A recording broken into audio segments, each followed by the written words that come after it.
Hello, welcome to North East PSC. I am Pawan, your English guide. आज हम लोग फिर से रेडी हैं कुछ प्रीवियस ईयर क्वेश्चंस की प्रैक्टिस करने के लिए। इस सेशन में हम लोग अपने प्रीवियस ईयर क्वेश्चंस को सॉल्व करते हैं, साथ ही साथ हम लोग अपनी प्रिपरेशन को बूस्ट करते हैं। ऑप्शंस जो भी होते हैं उन सारे के सारे ऑप्शंस को एक्सप्लेन करते हुए हम आगे बढ़ते हैं, ताकि अगर इन क्वेश्चंस से अगर ये क्वेश्चन रिपीट ना हो तो अगर भाई कोई नया क्वेश्चन बने तो ऑप्शंस बहुत बड़ा रोल प्ले करते हैं। ठीक हो सकता है उन ऑप्शन से आपके नए क्वेश्चंस बन जाएं। तो हम सारी चीजों को एक्सप्लोर करते हैं, समझते हैं। चलिए स्टार्ट करते हैं अपने आज के इस इंग्लिश के सेशन को भाई, जिसमें हम लोग प्रीवियस ईयर क्वेश्चन की बात करेंगे। तो सबसे पहले सर हम बढ़ेंगे अपने पहले क्वेश्चन की तरफ। अब आप इस पहले क्वेश्चन का आंसर कीजिएगा और तब तक मैं क्या करूंगा, मैं आपके कमेंट लेने के लिए, भाई कमेंट लेना भी तो जरूरी है ना, तो आपके कमेंट के लिए मुझे देखना पड़ेगा भाई, मुझे भी देखना पड़ेगा।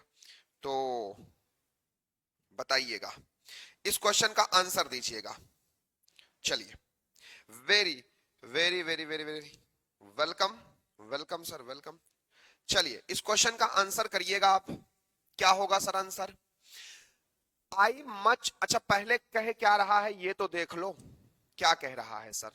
एक सेकेंड भाई, पेन वगैरह ले लिया जाए तब तो फिर बताया जाए। सर कह रहा है fill in the blanks with appropriate phrasal verb. Sir phrasal verb का यूज करना है इन क्वेश्चन में। कौन कौन से क्वेश्चन है sir? Question number 1 to question number 12। ये सारे के सारे क्वेश्चंस आपके प्रीवियस ईयर एग्जाम्स में पूछे गए हैं और वही क्वेश्चंस आपके मैं फ्रेजल वर्ब के लेके आया हूं। कई सारी फ्रेजल वर्ब्स आज हम लोग इस सेशन में समझेंगे, जानेंगे, सीखेंगे और आपको हम याद कराएंगे। आई much preferred it when we dot dot dot to Wales every summer on holiday। इस डॉट डॉट डॉट यानी इस ब्लैंक में you have to find out the right option. Right option क्या होगा इस ब्लैंक के लिए? चलो जल्दी से आंसर करो, आंसर करो सर। बी। क्या बात है यार, हैं ऐसा कैसे हो सकता है? हेलो, साउंड तो जा रहा है यार, एक बारी मुझे चेक करने दो। ये बताओ क्या सभी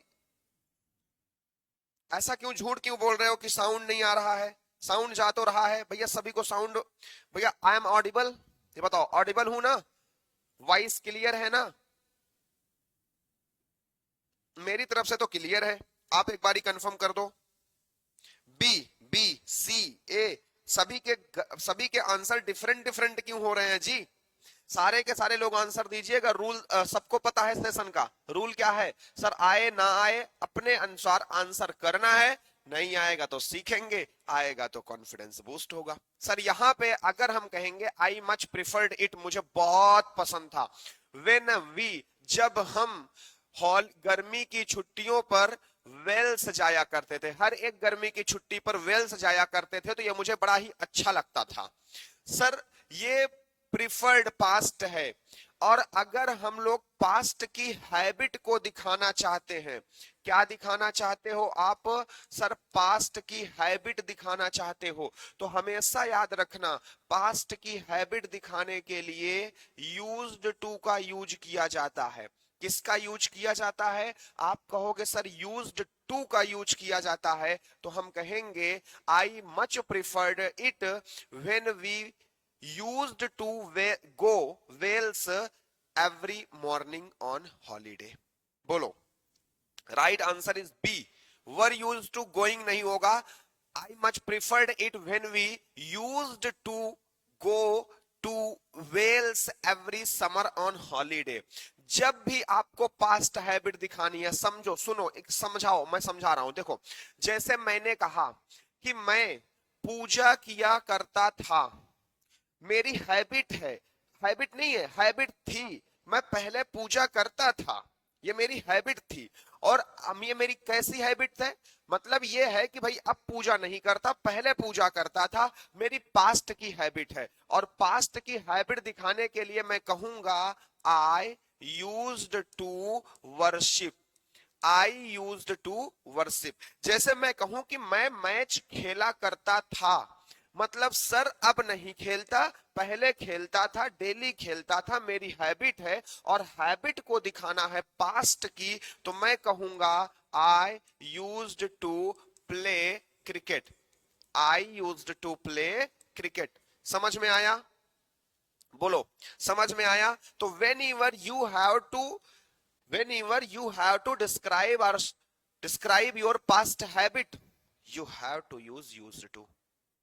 किसका यूज करोगे? यूज्ड टू का यूज करेंगे।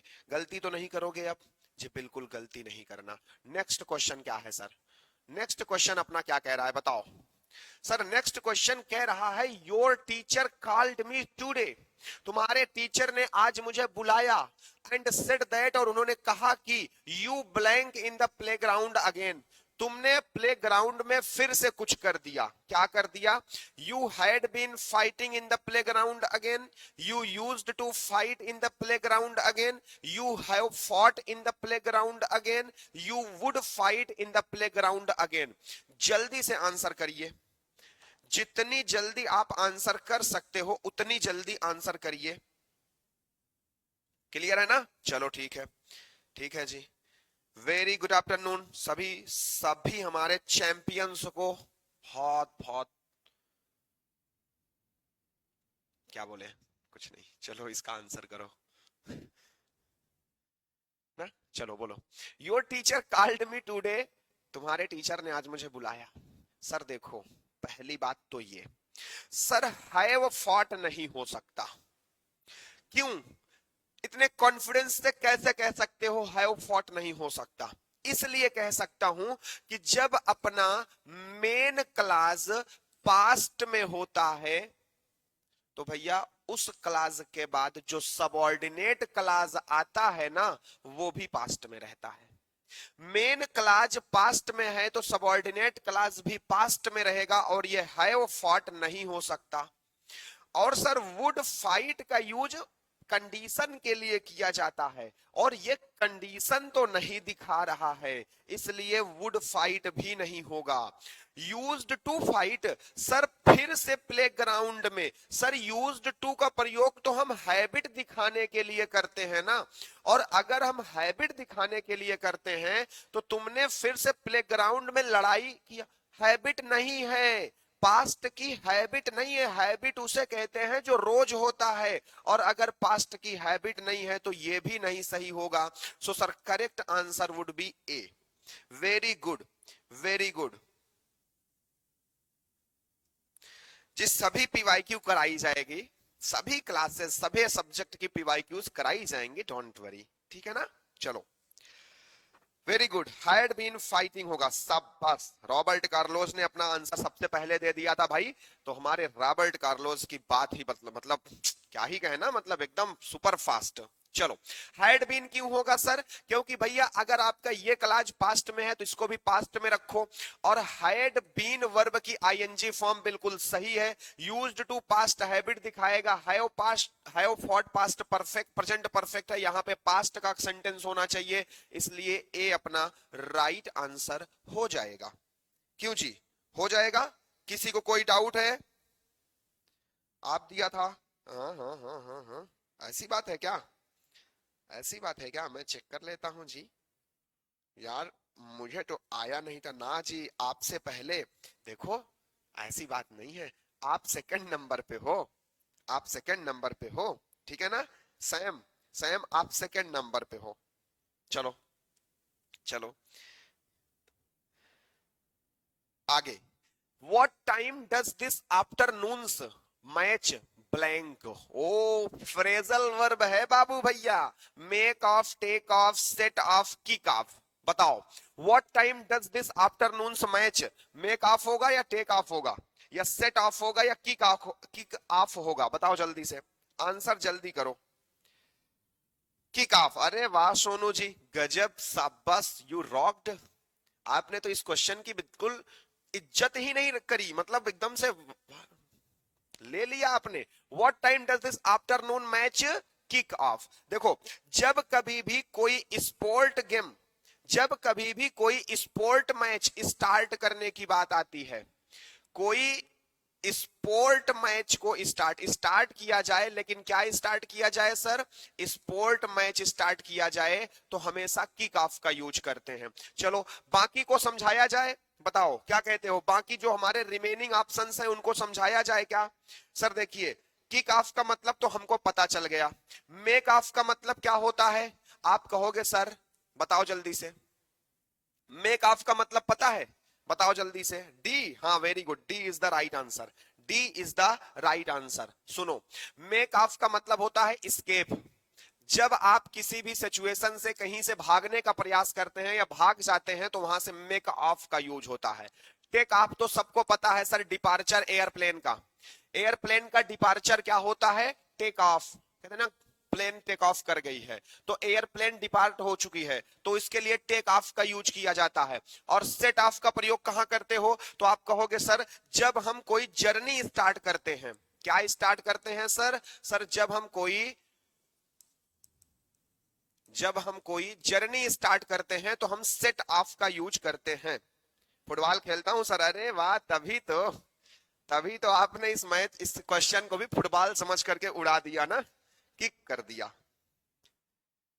चलो नेक्स्ट क्वेश्चन। सर कह रहा है आई एम थिंकिंग ऑफ, आज आपको कई सारी फ्रेजल वर्ब्स मिलेंगी और सारे फ्रेजल वर्ब्स को याद कर लेना, नोट कर लेना, इंपॉर्टेंट है। प्रीवियस क्वेश्चंस में, प्रीवियस ईयर्स में आपके पूछी गई ये क्वेश्चंस हैं, ये वर्ब्स है, ये ऑप्शंस, ठीक है ना? I am thinking of blank a new hobby, I am thinking of blank a new hobby, maybe I give painting a try. अच्छा, मैं एक नई हॉबी को स्टार्ट करने का सोच रही हूं ना, या सोच रहा हूं, तो बताओ यहां पे न्यू हॉबी को स्टार्ट करने के लिए कौन सी फ्रेजल वर्ब आनी चाहिए? बताओ, न्यू हॉबी को स्टार्ट करने के लिए doing up, setting up, taking up, making up, बताओ जल्दी से, बताओ जल्दी से। हम्म, हा हा हा हा, टेकिंग अप, टेकिंग अप, ये बोला किसने है? ये बोला है रॉबर्ट कार्लोस ने। सबसे पहले आंसर दिया है जॉसन ने, लेकिन गलत आंसर है, रॉन्ग है।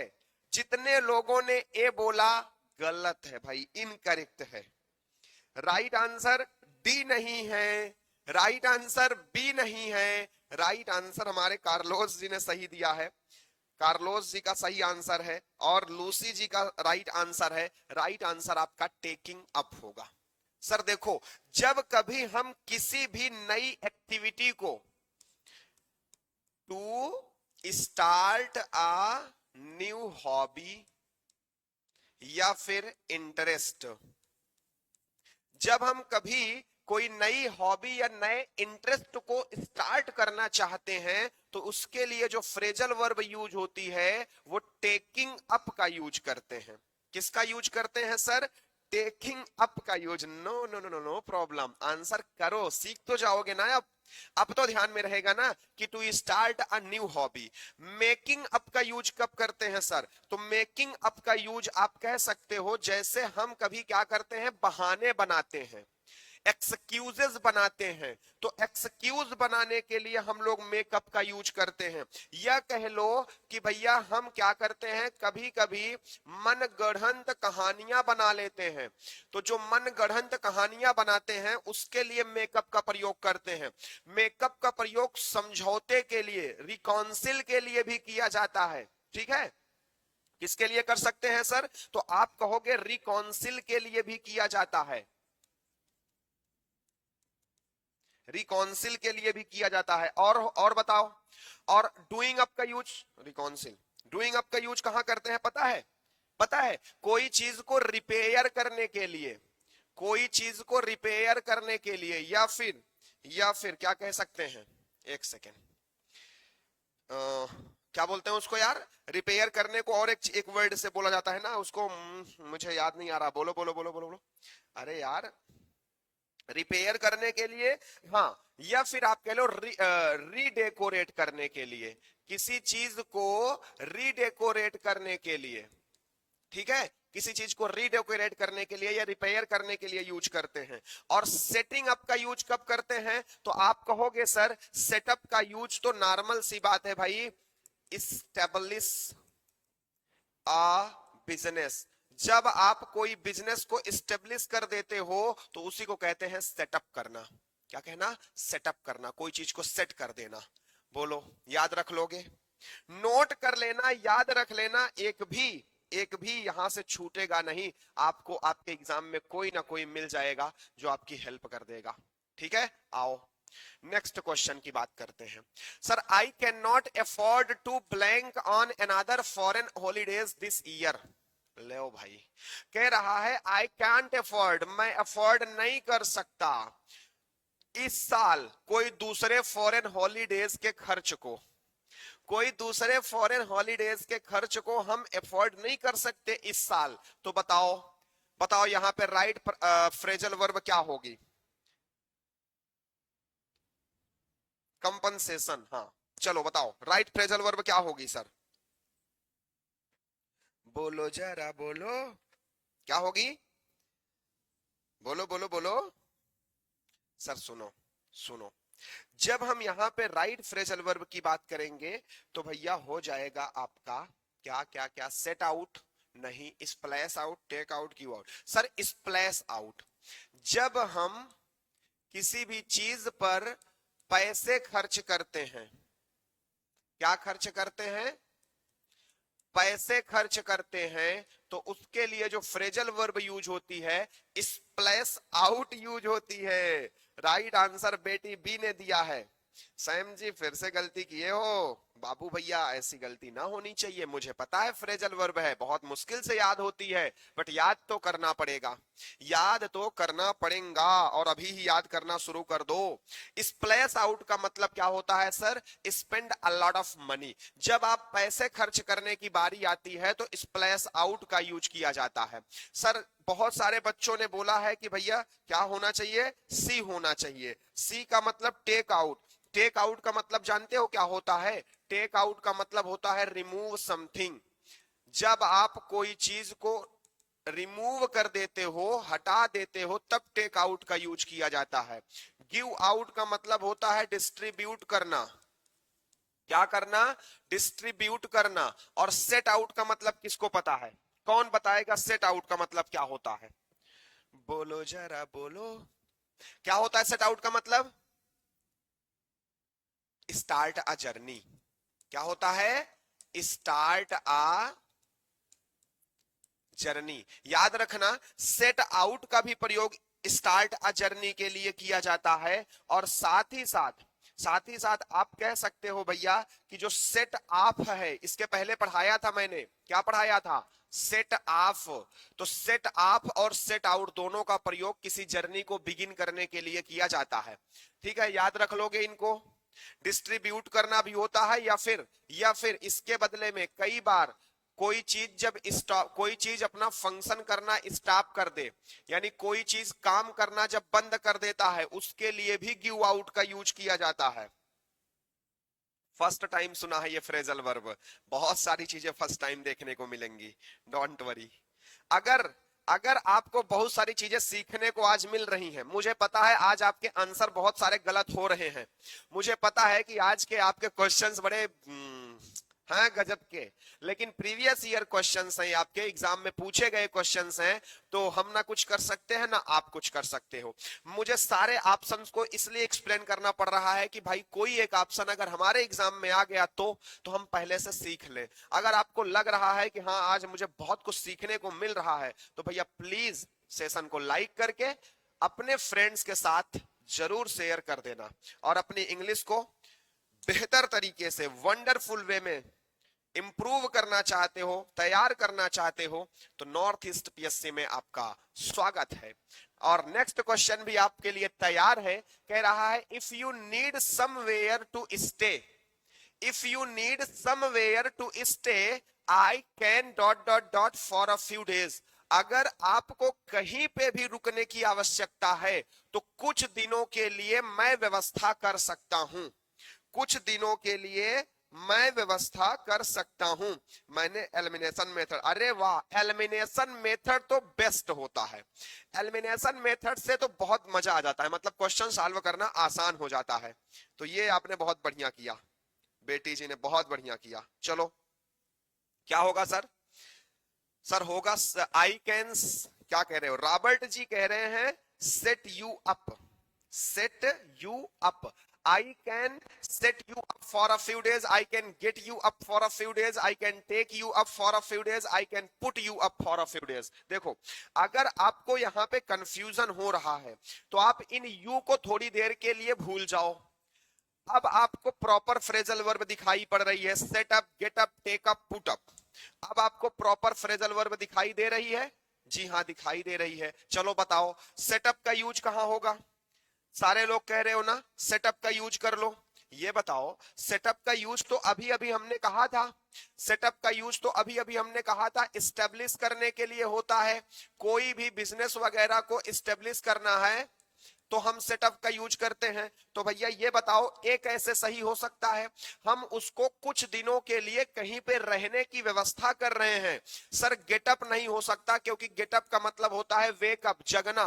गेटअप का मतलब होता है वेकअप, जगना। सर टेकअप का मतलब क्या होता है? तो आप कहोगे सर भैया टेक अप ना, तो आप कहोगे सर टेकअप का मतलब होता है किसी भी इनविटेशन और ऑफर को एक्सेप्ट करना।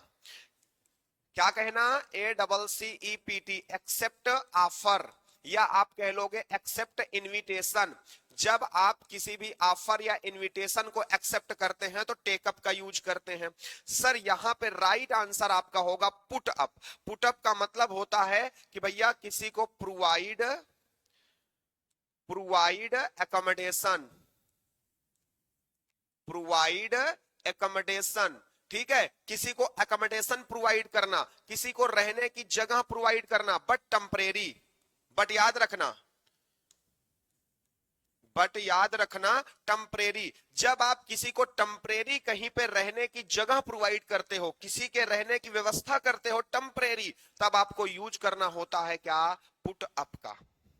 क्या? पुट अप का। तो जितने जितने स्टूडेंट्स ने, जितने चैंपियंस ने डी बोला था, भाई बल्ले बल्ले है, उठो और एक बार थोड़ा सा नाच करके फिर से आओ बैठ जाओ। ठीक है, और जितने लोगों के गलत हैं कोई बात नहीं, सीख तो लिए ना, सीख तो लिए ना, आगे गलती मत करना सर। चलो नेक्स्ट क्वेश्चन, नेक्स्ट क्वेश्चन आपके स्क्रीन पर आपका इंतजार कर रहा है। देखो इसको सॉल्व करो। If you are going to the shop can you get us some milk. अगर आप शॉप पर जा रहे हो तो क्या आप मेरे लिए कुछ मिल्क ला सकते हो? आई एम अफ्रेड, मुझे डर लग रहा है, वी हैव अगेन, कि हमारा मिल्क फिर से खत्म हो रहा है, तो आप ला दीजिए। तो कोई चीज के खत्म होने के लिए ही तो हम दोबारा मंगाते हैं ना। शॉप पे जा रहे हैं, मिल्क लाने की बात कर रहे हैं, मुझे डर लग रहा है कि मिल्क खत्म हो जाएगा, इसलिए मैं चाह रहा हूं कि आप ला दीजिए।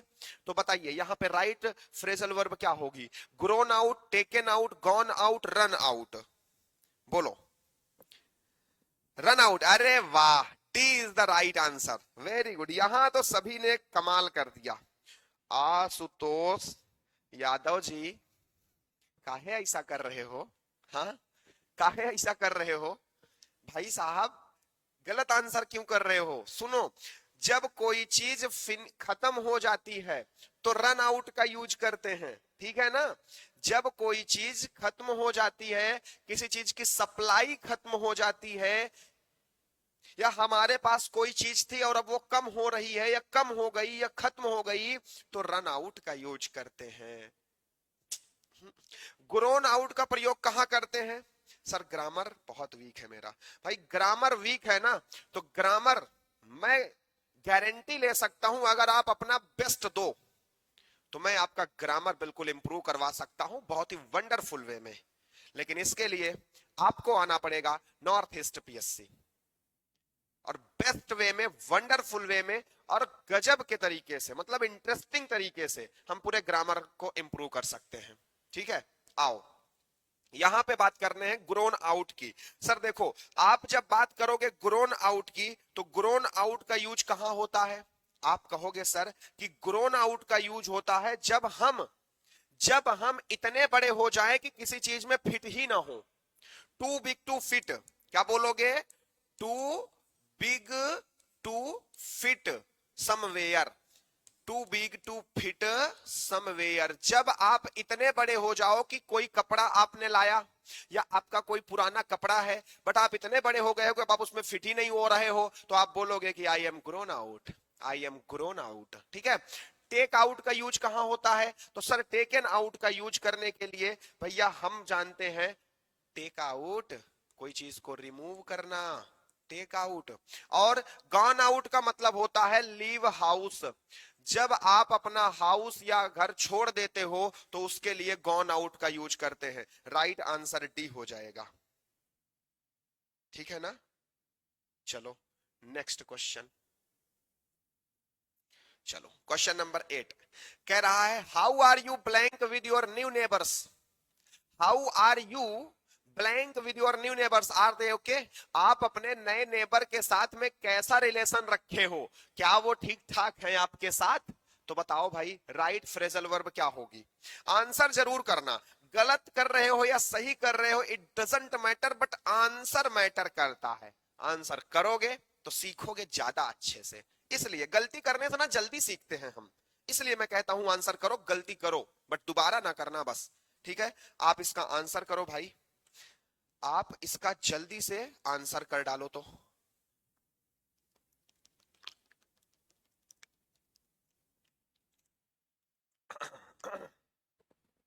चलो चलो आंसर कर रहे हो ना? How are you, hitting off, getting along, taking off, getting throw, क्या होगा? बी फ्रेजल वर्ब बहुत दिमाग खराब करता है। हाँ ये मैं भी मानता हूं, ये सारे के सारे लोगों का कह लो कि खून चूसता है, सबकी दर्द भरी कहानी है फ्रेजल वर्ब को लेकर के। हमारी आपकी हर किसी की दर्द भरी कहानी है फ्रेजल वर्ब को लेकर, क्योंकि याद करना पड़ता है, बट लिमिटेड है, बहुत ज्यादा नहीं है, तो ज्यादा भी दिक्कत नहीं होती अगर हम याद कर सके तो। चलो यहां पे अगर हम राइट आंसर की बात करेंगे सर, तो यहां पे हमारा राइट आंसर क्या होगा? How are you hitting off नहीं गेटिंग अलोंग, हाँ getting along, B is the right answer, B is the right answer. B का प्रयोग मतलब गेट अलोंग का प्रयोग हम कब करते हैं सर? जब हमारा किसी के साथ फ्रेंडली रिलेशनशिप होता है। क्या बोल सकते हैं? Having having friendly relationship. जब हमारा किसी के साथ फ्रेंडली रिलेशनशिप होता है तो उसके लिए हम लोग किसका यूज करते हैं सर? हम लोग गेट अलोंग का यूज करते हैं। टेक ऑफ का यूज कहां करते हो? तो कहोगे सर टेक ऑफ का यूज डिपार्चर के लिए यूज होता है, एयरप्लेन के ना, क्या किसके लिए? एयरप्लेन के डिपार्चर के लिए यूज होता है। गेट थ्रो का यूज कहां होता है पता है? आप कहना सर गेट थ्रो का यूज हम लोग करते हैं किसी भी टास्क को कंप्लीट करने के लिए। क्या बोलोगे? टू कंप्लीट द टास्क, किसी भी टास्क को, किसी भी कार्य को कंप्लीट करने के लिए। और अब हमारा है भाई हिट ऑफ, और हिट ऑफ का प्रयोग कहां होता है सर? जब हम जल्दी से किसी के दोस्त बन जाते हैं, इंस्टेंटली जब हम किसी के दोस्त बन जाते हैं, तब हमें हिट ऑफ का यूज करना होता है। ठीक है, ठीक है, याद रखना। चलो next question sir, question number 9 क्या कह रहा है सर? कह रहा है someone dot dot dot my flat while I was away and stole my video and sound system. Someone कोई, माई फ्लैट मेरे फ्लैट में घुस आया, वाइल आई वाज अवे जब मैं अपने फ्लैट में नहीं था, और उसने इंस्टॉल कर लिया, चुरा लिया मेरे वीडियो और साउंड सिस्टम को, मेरे वीडियो और साउंड सिस्टम को वो चुरा लिया। तो कोई मेरे घर में घुसा है, और जब हम कहीं पे किसी के घर में जबरदस्ती घुसते हैं तो उसके लिए किसका यूज करते हैं? जल्दी से बताओ। अरे वाह, रॉबर्ट कार्लोस, टेट ई रिंग, आशुतोष यादव जी, बढ़िया, गजब। चलो भैया, कार्लोस जी और कैबिट, अरे वाह, सभी के आंसर सही आ रहे हैं। ये हुई ना बात। सर जब हम किसी के घर में जबरदस्ती घुसते हैं तो हम तोड़ फोड़ करके अंदर घुस रहे हैं ना। जबरदस्ती घुसने का मतलब यही तो होता है ना, तोड़ फोड़ करके अंदर घुसना। तो ब्रेक इनटू का मतलब होता है इंटर फोर्सफुली। क्या होता है? इंटर। जब हम किसी के घर में जबरदस्ती घुसते हैं तो उसके लिए हमारा फ्रेजल वर्ब ब्रोक इनटू होता है। मूव इनटू का मतलब आप जानते हो, start living in a new place. क्या बोलते हैं सर? सर आप कहोगे स्टार्ट लिविंग, ठीक है, living in a new place. जब आप नई जगह पे रहना शुरू कर दो उसे कहते हैं क्या? बोलते हैं भाई मूव्ड इनटू। और क्रैश्ड इनटू का यूज कब करेंगे? आप कहोगे सर क्रैश्ड इनटू का यूज करते हैं जब हम वॉयलेटली कोलाइड कर जाते हैं, ठीक है, वायलेटली कोलाइड कर जाते हैं। और ड्राफ्ट इनटू का यूज जब हम किसी के घर विजिट करते हैं कैजुअली। जब हम किसी के यहाँ कैजुअली विजिट करते हैं तो ड्रॉप्ड इनटू का प्रयोग करते हैं। और जब हम गुस्से से किसी से लड़ते हैं ना तो उसके लिए क्रैश्ड इनटू का यूज किया जाता है। क्लियर है? बोलो। चलो next question. Sir next question कह रहा है, of course I was upset that I didn't get the job. Of course I was upset, बिल्कुल मैं अपसेट था, that I didn't get the job, मैं जॉब नहीं पाया। बट आई विल सून, लेकिन मैं जल्दी ही इस अपसेट से बाहर निकल आऊंगा। यही तो कहना चाह रहा है ना, इस अपसेट से बाहर निकल आऊंगा। तो बाहर निकलने के लिए क्या यूज होता है? Do over, get over, make over, put over. बताओ जल्दी से, जल्दी आंसर करो, बोलो भाई।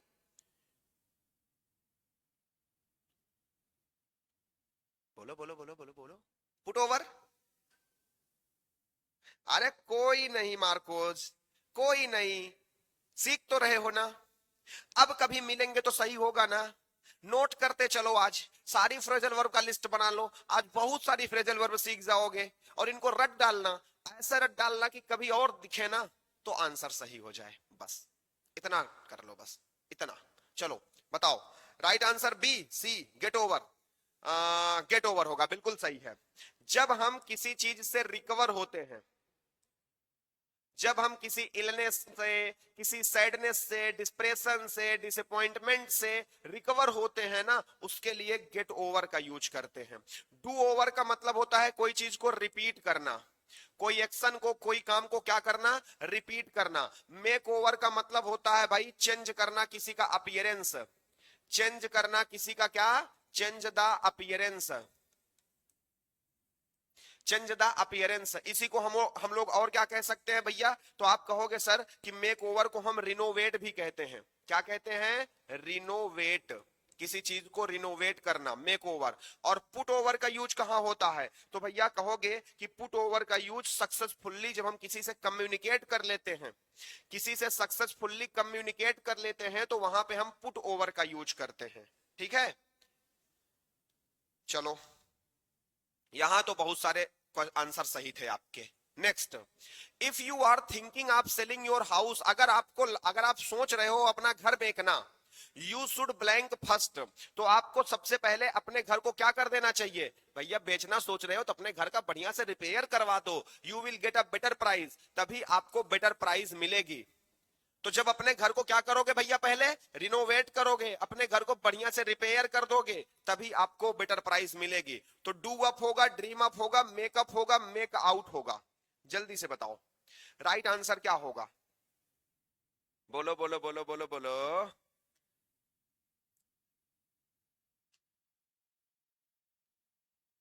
बोलो भैया।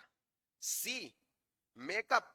ए, हमने बताया था मेकअप का मतलब होता है invent a false story, invent a false story. Excuse, make excuse, बहाने बनाने के लिए हम इन्वेंट का प्रयोग करते हैं। समझौता, सॉरी, मेकअप का प्रयोग करते हैं। समझौता करने के लिए, सुलह करने के लिए मेकअप का प्रयोग करते हैं। मेक आउट का प्रयोग कहां करते हैं? तो आप कह देना भैया मेक आउट का प्रयोग करते हैं मैनेज टू अंडरस्टैंड समथिंग। जब हम मैनेज करते हैं अपने आप को किसी से कुछ अंडरस्टैंड करने के लिए, समझने के लिए, मैनेज टू अंडरस्टैंड समथिंग, कुछ भी आपको समझना है और उसके लिए आपको मैनेज भी करना पड़ रहा है तो मेक आउट कहते हैं। ड्रीम अप का मतलब क्या होता है? तो भैया ड्रीम अप का मतलब होता है कोई भी चीज को आप कह लो कि भैया इमेजिन करना, कोई भी चीज को इमेजिन करना को कहते हैं हम लोग क्या, इमेजिन, इमेजिन करना ड्रीम अप कहते हैं। या आप कह सकते हो इन्वेंट समथिंग, जब आप कोई चीज को इन्वेंट करते हो तो भी ड्रीम अप का यूज होता है। और यहां पे डू अप होगा जिसका मतलब रिपेयर होता है। कोई भी चीज को रिपेयर करने के लिए डू अप का यूज किया जाता है। ठीक है, किसका यूज किया जाता है? डू अप का यूज किया जाता है। तो if you are thinking of selling your house you should do up first, you will get a better price. ठीक है, क्या होगा सर? डू डू अप होगा किसी भी चीज को रिपेयर करने के लिए। सोचने से क्या होता है? सोचने से कुछ नहीं होता। आओ नेक्स्ट क्वेश्चन। चलो भाई, फ्रेजल वर्ब का लास्ट क्वेश्चन है और अब फ्रेजल वर्ब से मुक्ति मिलेगी और अब आपको फिर इसके बाद ग्रामर के क्वेश्चन मिलेंगे, मजा आएगा वहां पे। Begin in hospital in the UK was a terrible experience, sorry being in hospital in the UK, UK की हॉस्पिटल में होना वाज अ टेरिबल एक्सपीरियंस, मतलब बहुत ही खतरनाक, बहुत ही बेकार सा एक्सपीरियंस था। I don't want to have to that again, मैं इस एक्सपीरियंस को दोबारा फील नहीं करना चाहता। If I can help it, अगर मैं इससे बच सकता हूं तो मैं इससे दोबारा इस एक्सपीरियंस को फील करना नहीं चाहता। बताओ, think through, get off, go through, make through, क्या होगा? बोलो जरा बोलो, बोलो बोलो बोलो। थिंक थ्रो या गेट ऑफ या go through? Sir go through का मतलब होता है कोई चीज को एग्जामिन करना। जब किसी चीज को आप बहुत बारीकी से जांचते हो ना, उसी को कहते हैं गो थ्रो, उसी को कहते हैं गो थ्रो। ठीक है, गेट ऑफ का प्रयोग कहां होता है? आप कहोगे सर गेट ऑफ की जब आप बात करते हो तो गेट ऑफ का प्रयोग होता है क्या करने के लिए, पता है? पता है, जब आप किसी भी बस या ट्रेन को छोड़ते हो ना, बस या ट्रेन को छोड़ते हो तो गेट ऑफ का यूज करते हैं। अब बताओ, थिंक थ्रो होगा या मेक थ्रो होगा? थिंक थ्रो या मेक थ्रो? बोलो जरा बोलो, क्या होगा? हाँ हाँ हाँ हाँ हाँ,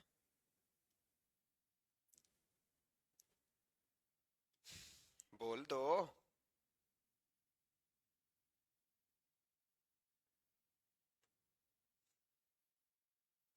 मेक थ्रो का मतलब सरवाइव करना होता है। यार यहाँ पे मुझे डाउट लग रहा है।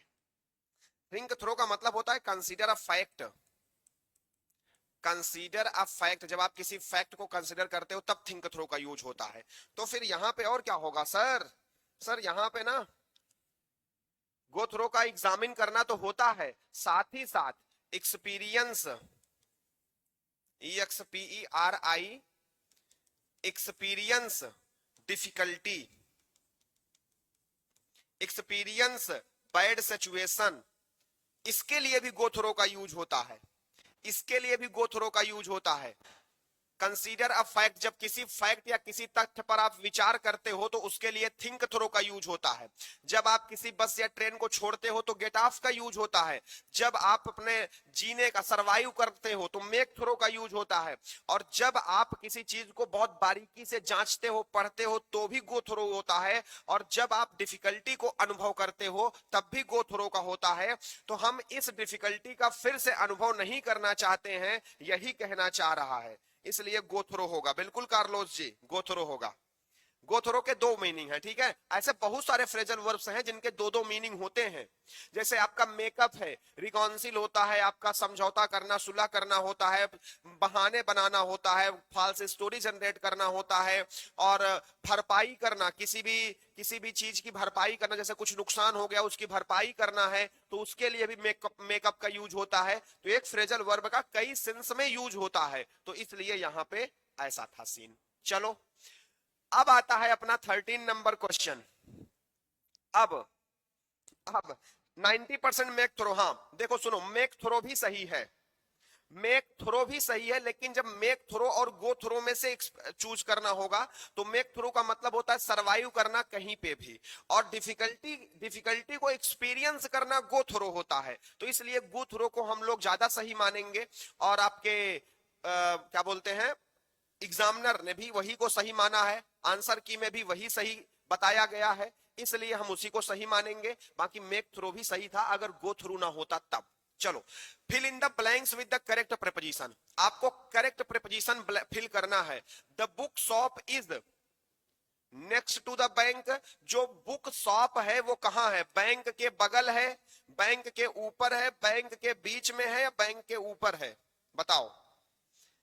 अब तो सही कर लोगे ना, वेरी गुड। दुग्गम जी, बेटी जी, कार्लोस जी ने बिल्कुल सही आंसर किया है, द बुक शॉप इज। अब ना हम लोग फटाफट चलेंगे, क्योंकि भाई क्वेश्चंस अभी कई सारे हैं और टाइम हमारे पास सिर्फ 10 मिनट है, तो हमें 10 मिनट में 12 क्वेश्चंस कवर करने हैं, तो 1 मिनट देंगे बस एक क्वेश्चन को, ठीक है? Next to is the right answer. The book shop is next to the bank, यानी जो बुक शॉप है वो बैंक के बगल है, तो नेक्स्ट टू का प्रयोग किसके अर्थ में होता है? के बगल के अर्थ में होता है, ठीक है?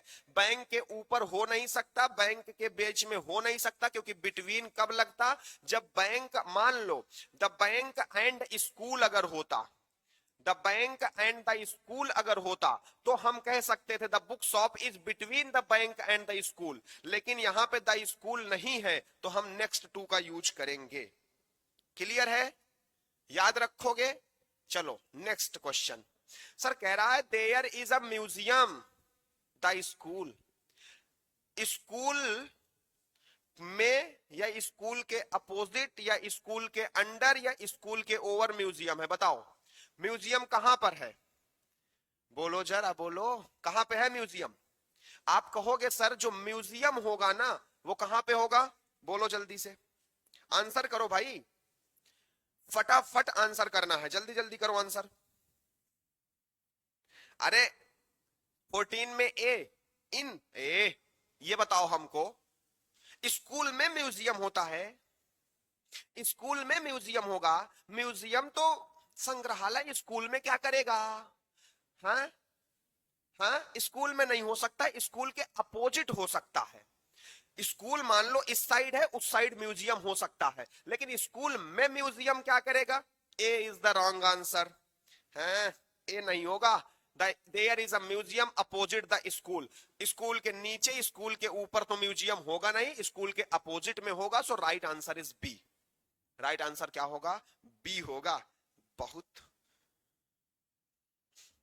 क्या ही कहे ना, नहीं कुछ कह सकते। चलो आओ क्वेश्चन नंबर 15 की बात करते हैं, आओ। हंसी आ रही है गलत आंसर करके? हाँ तो बगल में होगा, तो बगल में नेक्स्ट टू कहां है? नेक्स्ट टू ऑप्शन में होता तो मैं मान लेता, नेक्स्ट टू नहीं है तो अपोजिट ही मानना पड़ेगा मेरे भाई। There is a bed blank my room. मेरे रूम में बेड है कि मेरे रूम पर बेड है कि मेरे रूम के नीचे बेड है कि मेरे रूम के ऊपर बेड है? बताओ राइट आंसर क्या होगा? हंसी आ रही है? हाँ चलो जल्दी जल्दी बताओ। ए, वेरी गुड, मेरे रूम में बेड है। कहां बेड है भाई? मेरे रूम में बेड है, तो 15 में A is correct. Very good, in is the correct answer. चलो ये हुई ना बात, ये हुई ना बात। और अगर मजा आ रहा होगा तो सेशन को लाइक जरूर कर लेना, नहीं तो सोच लो फिर। Fill in the blanks with the suitable active and passive verb form. लो भाई, वर्ब की फॉर्म फिल करना है हमको, जो सुटेबल वर्ब फॉर्म होगी वो फिल कर दो। सेंटेंस को समझना भी पड़ेगा, एक्टिव का होगा तो एक्टिव वर्ब फॉर्म फिल करना है, पैसिव का होगा तो पैसिव वर्ब फॉर्म फिल करना है। अब आप जल्दी से फिल करके मुझे बताओ, जल्दी से आप फिल करके बताओ, बोलो जरा बोलो। हाँ सोलिन जी,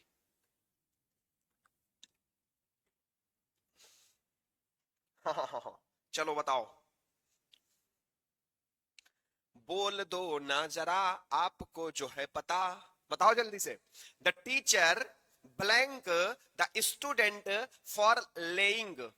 the teacher blank the student for lying. Teacher ने क्या किया कि भैया झूठ बोलने के लिए स्टूडेंट को क्या किया, दंडित किया। The teacher blank the students for lying, झूठ बोलने के लिए टीचर ने स्टूडेंट को दंडित किया ना, दंडित किया ना, पास्ट की बात हो रही है ना। सर देखो अगर हम हैज बीन पनिश्ड लिखेंगे तो ये पैसिव वॉइस हो जाएगा। सुनो सुनो सुनो, अगर हम लोग हैव, हैज और हैड के साथ वर्ब की थर्ड फॉर्म लिखेंगे तो ये एक्टिव वॉइस होगा। और अगर हम लोग हैज, हैव, हैड के बाद बीन लगा करके वर्ब की आईएनजी फॉर्म लिखेंगे तो भी एक्टिव वॉइस होगा, प्रेजेंट परफेक्ट कंटीन्यूअस। लेकिन अगर हम लोग हैज, हैव, हैड के साथ बीन भी लगाएंगे और वर्ब की थर्ड फॉर्म लिखेंगे तो ये अपना पैसिव वॉइस हो जाएगा। और अगर ये ऑप्शन सही करूंगा तो टीचर पनिश किया गया, क्या टीचर ने पनिश किया है, एक्टिव वॉइस है। जब सब्जेक्ट कार्य करता है तो एक्टिव वॉइस होता है, इसलिए ये होगा नहीं। इज पनिश्ड, सुनो इधर, अगर हम लोग इज एम आर के साथ वर्ब की थर्ड फॉर्म लिखते हैं तो भैया ये आपका प्रेजेंट इंडेफिनिट का पैसिव वॉइस होता है। सर पैसिव वॉइस नहीं होना चाहिए। वाज पनिश्ड, सर अगर हम लोग वाज वर्ब के साथ वर्ब की थर्ड फॉर्म लिखते हैं तो ये अपने पास्ट इंडेफिनिट का पैसिव वॉइस होगा। सर पैसिव वॉइस नहीं लिखना है, इसलिए राइट आंसर बी होगा। कितने लोगों ने डी बोला, कितने लोगों ने डी बोला ये बताओ। बहुत बहुत गंदे हो, फिर डी नहीं बोलना। चलो नेक्स्ट क्वेश्चन 17 नंबर क्या कह रहा है। सर कह रहा है I blank to become a successful writer, मैं एक सक्सेसफुल राइटर बनना चाहता हूं। बताओ क्या होगा। I have always wanted, I am always wanted, I was always wanted, I am always wanting to become a successful writer. इधर सुनो, पहले इधर आओ, इधर आओ, सुनो। हमने क्या कहा भैया, इस वांट कैसी वर्ब है। आप कहोगे भैया स्टैटिव वर्ब है। सर स्टैटिव वर्ब क्या होता है पता है? अरे वो वर्ब, जैसे एक सॉन्ग सुने हो ना, मैं देर करता नहीं देर हो जाती है, वैसे मैं काम करता नहीं काम हो जाता है। जब हम नहीं काम करते लेकिन काम फिर भी हो जाए उसे कहते हैं स्टैटिव वर्ब। अरे करते हैं मतलब, लेकिन अंदर ही अंदर को होता है वो। जैसे सर जैसे हम कोई चीज को चाहें, किसी को पसंद करें, किसी पर विश्वास करें, किसी को जानते हैं, किसी को हम लोग मतलब ऐसे बहुत सारे काम होते हैं जो हम करते हैं बट अंदर ही अंदर उसमें फिजिकल मूवमेंट नहीं होता। और अगर एक्शन में फिजिकल मूवमेंट नहीं होता तो उस वो वर्ब स्टैटिव वर्ब होती है। और स्टैटिव वर्ब में कभी भी आईएनजी मत लगाना कंटीन्यूअस टेंस बनाने के लिए, इसलिए डी तो रिजेक्ट हो गया। डी क्या हो गया सर? रिजेक्ट हो गया। अब क्या होगा sir? Was wanted, was verb के साथ वर्ब की थर्ड फॉर्म आ रही है और ये सेंटेंस एक्टिव वॉइस का है। मैं सक्सेसफुल राइटर बनना चाहता हूं, चाहता था, चाहता जो भी है, लेकिन एक्टिव वॉइस का है, नहीं होगा। यहां पे इजएमआर वर्ब की थर्ड फॉर्म पैसिव वॉइस है। राइट आंसर ए होगा, आई हैव ऑलवेज वांटेड, मैंने हमेशा बनना चाहा है एक सक्सेसफुल राइटर। क्या? एक सक्सेसफुल राइटर बनना चाहा है। बोलो क्लियर, बोलो क्लियर है। आगे बढ़ा जाए, आओ चलो नेक्स्ट क्वेश्चन की बात करते हैं sir. Question number 18, the inmates of the juvenile. पहली बात तो सेशन को सारे लोग लाइक कर दो यार, करते नहीं हो फिर अच्छा नहीं लगता है, सोच लो। चलो, the inmates of the juvenile home well by the care takers. इधर सुनो, इधर सुनो, आओ इधर आओ, देखो जब कभी भी आपका सब्जेक्ट आप से है, आपका सब्जेक्ट के फ्रेज में आप आ गया है, कोई नाउन फ्रेज है, क्या है ये सर? नाउन फ्रेज है, और ये अपना सब्जेक्ट बन रहा है और इसमें कोई प्रपोजिशन आ रहा है, जैसे आप आ रहा है, तो जो पहले वाली नाउन होगी ना, इसी नाउन के अनुसार वर्ब डिसाइड होगा। इसी नाउन के अनुसार, दूसरी वाली नाउन से कोई लेना देना ही नहीं है हमको। पहली नाउन, सर पहली नाउन इनमेट्स प्लूरल है, प्लूरल है तो सर वाज नहीं हो सकता। ठीक है, वाज नहीं हो सकता। Sir by the care taker है, इसका मतलब यहां पे सर पैसिव वॉइस का सेंटेंस है, क्योंकि डूअर के साथ बाई लगा हुआ है। डूअर के साथ बाई सिर्फ पैसिव वॉइस में लगता है। तो भैया देखो, हैव नॉट, हैव के साथ बीइंग नहीं आता, हैव के साथ बीन आता है। Were not treating, sir passive voice है, तो वर नॉट ट्रीटिंग नहीं होना चाहिए, वर नॉट बीइंग ट्रीटेड होना चाहिए। Very good, A is the right answer. यह क्वेश्चन पेपर फॉरेस्ट गार्ड का है। यह पेपर कुछ ज्यादा ही टफ है। क्या बात करते हो, साउंड, हरीश जन कह रहे हैं साउंड नहीं आ रहा। भैया आप सब एक बारी क्लियर कर दो, साउंड जा रहा है कि नहीं। जैसे कि मैं तो सुन पा रहा हूं कि साउंड जा रहा है ना, लेकिन अगर आपको नहीं आ रहा है तो आप अपना वॉल्यूम इंक्रीज कर लो। चलो आओ नेक्स्ट क्वेश्चन, ये नेक्स्ट आओ देखो। As the patient could not walk, as the patient could not walk, जैसे कि पेशेंट नहीं, नहीं, हाँ क्या है, कुड नॉट वॉक नहीं चल सकता था। He dot dot dot home in a wheelchair, उसे व्हील चेयर से घर लाया गया। अच्छा ये बताओ, अगर पेशेंट नहीं चल सकता था, नहीं टहल सकता था, तो उसे व्हील चेयर से घर लाया गया, यानी इस सब्जेक्ट के ऊपर काम किया जा रहा है। इधर सुनो, एक्टिव वॉइस में क्या होता है, जो सब्जेक्ट होता है यही आपका डूअर होता है, सब्जेक्ट ही काम करता है। बट पैसिव वॉइस कहता है कि भैया आपका ऑब्जेक्ट डूअर है। कौन डूअर है, ऑब्जेक्ट, यानी ऑब्जेक्ट डूअर है, तो रिसीवर कौन है, सर सब्जेक्ट आपका जो है ना वो क्या है सर, वो रिसीवर है, आपके एक्शन को रिसीव करने का काम कर रहा है। और अगर वो आपके एक्शन को रिसीव करने का काम कर रहा है तो भैया यहां पे पैसिव वॉइस का यूज होगा। हैज कैरीड नहीं होगा, क्योंकि हैज है, हैड के बाद वर्ब की थर्ड फॉर्म परफेक्ट टेंस बनाती है एक्टिव वॉइस में। हैज बीन कैरीड हो सकता है क्योंकि ये पैसिव वॉइस में है। लेकिन इधर सुनो फिर से, हमने कहा यहां पे कुड आया, सर मेन क्लास अपना किस में है, आपने कहा पास्ट में। सर अगर मेन क्लास पास्ट में है तो उस सेंटेंस में आने वाले जो नेक्स्ट क्लास होंगे वो भी पास्ट में होने चाहिए। और अगर मैं हैज बीन कैरीड लिख दूंगा तो भाई गलत बात हो जाएगी कि नहीं हो जाएगी, गलत बात हो जाएगी, प्रेजेंट बनाएगा ये, हमको पास्ट चाहिए। सर वाज कैरीड होगा, वाज कैरिंग प्रेजेंट कंटीन्यूअस है, राइट आंसर क्या होगा, सी होगा। हाँ हमें पता था हैज बीन कैरीड बोलोगे, मुझे भी पता था हैज बीन कैरीड ही बोलने वाले हो। सिर्फ कार्लोस और शुयोम और मार्कोस, कई सारे लोगों के आंसर सही आए हैं, लेकिन मैक्सिमम लोगों ने भी बोला है। याद रखना बाबू भैया, अगर कुड, अगर हमारा मेन क्लास पास्ट में है तो जो अनादर क्लास भी होगा ना वो भी पास्ट में होना चाहिए। हैज लगाऊंगा तो प्रेजेंट हो जाएगा, समझे कि नहीं, याद रखोगे ना। बिल्कुल सैम जी, हा हा हा। आओ चलो चलो। अरे सोलिन, इसमें रोने की क्या बात है, मतलब सैड होने की क्या बात है, नॉर्मल सी बात है, गलती होती है बट दोबारा गलती नहीं होनी चाहिए बस। चलो देखो, the injured blank to the hospital in an ambulance, जो इंजर्ड थे, जितने भी घायल लोग थे, देखो सुनो, अगर किसी भी एडजेक्टिव के पहले द लग रहा है तो वो अपने पूरे के पूरे ग्रुप की बात करेगा। वो किसकी बात करेगा, होल ग्रुप की बात करेगा। तो सर इंजर्ड के पहले द लग रहा है, इसका मतलब ये प्लूरल है, और अगर ये प्लूरल है तो वर्ब प्लूरल होनी चाहिए, वाज नहीं होगा। अब ये बताओ, the injured to the hospital, injured को हॉस्पिटल एम्बुलेंस में लाया गया कि इंजर्ड ने एम्बुलेंस लाया, नहीं, इंजर्ड को हॉस्पिटल में एम्बुलेंस से लाया गया, पैसिव वॉइस है। पैसिव वॉइस में सर वर टेकिंग नहीं होता, वर टेकन होगा ना, हैव टेकन एक्टिव वॉइस बनाएगा, राइट आंसर क्या होगा, सी होगा। Very good. अब मैं एक्सप्लेन नहीं करूंगा next 5 question because time has been over. चलो चलो अब हम सिर्फ आंसर की बात करेंगे, ठीक है ना, ठीक है ना। देखो, correct, choose the correct sentence, आपको करेक्ट सेंटेंस चूज करना है।